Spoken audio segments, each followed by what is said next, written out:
ഈ L D F U D F എന്നൊക്കെ പറഞ്ഞാൽ ഒരു പൊളിറ്റിക്കൽ പാർട്ടിയല്ല. നിങ്ങളുടെ പൊളിറ്റിക്കൽ നോളജ് എബോവ് ആവറേജ് ആണെങ്കിൽ ഞാൻ പറഞ്ഞത് എന്താണെന്ന് നിങ്ങൾക്ക് മനസ്സിലായിട്ടുണ്ട്. ഇത് ബിഗിനേഴ്സിന് വേണ്ടിയിട്ടുള്ള വീഡിയോ ആണ്. എന്താണ് L D F U D F അല്ലെങ്കിൽ എൻ ഡി എ?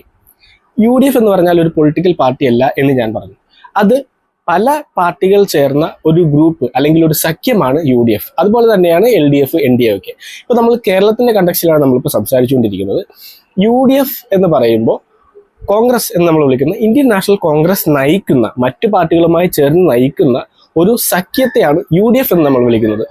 CPIM എന്ന പാർട്ടി നയിക്കുന്ന ഒരു സഖ്യത്തെയാണ് നമ്മൾ എൽ ഡി എഫ് എന്ന് വിളിക്കുന്നത്. BJP നയിക്കുന്ന സഖ്യത്തെ നമ്മൾ NDA എന്നും വിളിക്കുന്നു. ഇനി എങ്ങനെയാണ് ഈ U D F L D F തമ്മിൽ മത്സരിക്കുന്നത്? യു ഡി എഫിൽ പല പാർട്ടികളുണ്ട് എന്ന് നമ്മൾ പറഞ്ഞു. ഈ പാർട്ടികൾ എല്ലാവരും ചേർന്ന് ഒരു മണ്ഡലത്തിൽ മത്സരിക്കുകയല്ല ചെയ്യുന്നത്. ഇപ്പോൾ ഓരോ പാർട്ടിക്കും സ്വാധീനമുള്ള ഏരിയ, സ്വാധീനമില്ലാത്ത കോൺസ്റ്റിറ്റ്യുവൻസി ഒക്കെ ഉണ്ട്. അപ്പോൾ ഈ ഒരു സഖ്യത്തിൽ നിന്ന് ആ കോൺസ്റ്റിറ്റ്യുവൻസിയിൽ ജയിക്കുവാൻ സാധ്യതയുള്ള ഒരു പാർട്ടി മുന്നോട്ട് വരികയും ആ പാർട്ടിയിൽ നിന്ന് ഒരു പ്രതിനിധി മത്സരിക്കുകയുമാണ് ചെയ്യുന്നത്. യു ഡി എഫിൽ നിന്ന് ഒരു പ്രതിനിധിയും എൽ ഡി എഫിൽ നിന്ന് മറ്റൊരു പ്രതിനിധി, NDAയിൽ നിന്ന് മറ്റൊരു പ്രതിനിധിയും മത്സരിക്കും. കൂടാതെ ഈ മുന്നണികളിൽ ഒന്നും പെടാത്ത ഇൻഡിപെൻഡന്റ് കാൻഡിഡേറ്റ്സ് എന്ന് വിളിക്കുന്ന സ്വതന്ത്ര കാൻഡിഡേറ്റ്സും ഉണ്ടാവും. പിന്നെ നമ്മൾ ചിഹ്നങ്ങളുടെ കാര്യങ്ങൾ പറയുമ്പോൾ ഈ ഒരു പൊളിറ്റിക്കൽ പാർട്ടിക്കാണ് ചിഹ്നമുള്ളത്. ഈ യു ഡി എഫിനോ എൽ ഡി എഫിനോ NDAക്കോ ഒരു ചിഹ്നമില്ല. ഇപ്പോൾ കോൺഗ്രസ് പാർട്ടിക്ക് ഒരു ചിഹ്നമുണ്ട്, IUMLന് ഒരു ചിഹ്നമുണ്ട്, നമ്മൾ CPM, CPI, RMP, BJP, 2020 അങ്ങനെ എല്ലാ പാർട്ടികൾക്കും ഓരോ ചിഹ്നമുണ്ട്.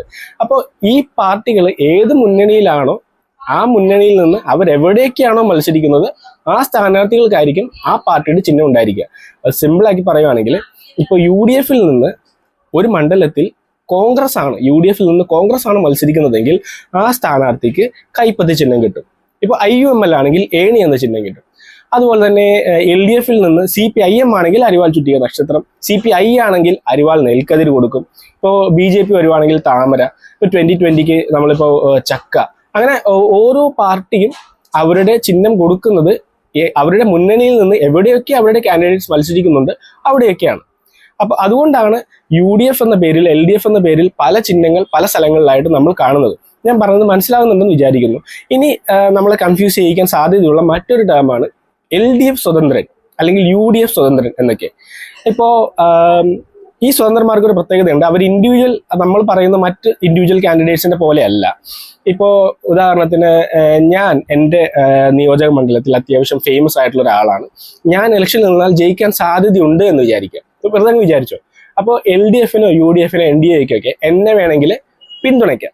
അവർ പറയും, ഇപ്പോൾ UDF പറയും, നിങ്ങൾ ഞങ്ങളുടെ സഖ്യത്തിൽ കൂടിക്കോ, ഞങ്ങളുടെ സഖ്യത്തിൽ നിന്ന് ഒരു പാർട്ടിയും ഈ മണ്ഡലത്തിൽ മത്സരിക്കുന്നില്ല, നിങ്ങൾ ഞങ്ങൾക്ക് വേണ്ടി മത്സരിക്കുക. അപ്പൊ ഞാനൊരു പൊളിറ്റിക്കൽ പാർട്ടിയാണോ? അല്ല. അപ്പോൾ ഞാൻ എന്ത് ചെയ്യും?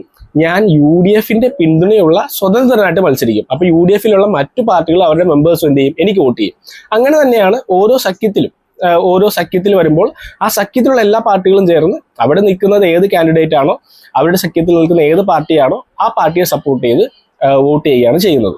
അപ്പോൾ ഇങ്ങനെ UDFൽ നിന്നുള്ള പാർട്ടികൾ മത്സരിക്കുന്ന എല്ലാ സ്ഥലങ്ങളിൽ നിന്ന് എത്ര MLAമാരെ അവർക്ക് UDFന് ഉണ്ടാക്കാൻ പറ്റുന്നു ആസ് എ ഗ്രൂപ്പ്, അല്ലെങ്കിൽ ആസ് എ ഗ്രൂപ്പ് LDFന് ഉണ്ടാക്കാൻ പറ്റുന്നു, NDAക്ക് ഉണ്ടാക്കാൻ പറ്റുന്നു എന്നൊക്കെ നോക്കിയിട്ടാണ് ഒരു സംസ്ഥാനത്ത് ഗവൺമെന്റ് ഫോം ചെയ്യുന്നത്. ഓക്കെ, അപ്പോൾ ഞാൻ കൂടുതൽ കോംപ്ലിക്കേറ്റ് ചെയ്യുന്നില്ല. നമുക്ക് അടുത്ത വീഡിയോയിൽ ബാക്കി വിഷയങ്ങൾ സംസാരിക്കാം.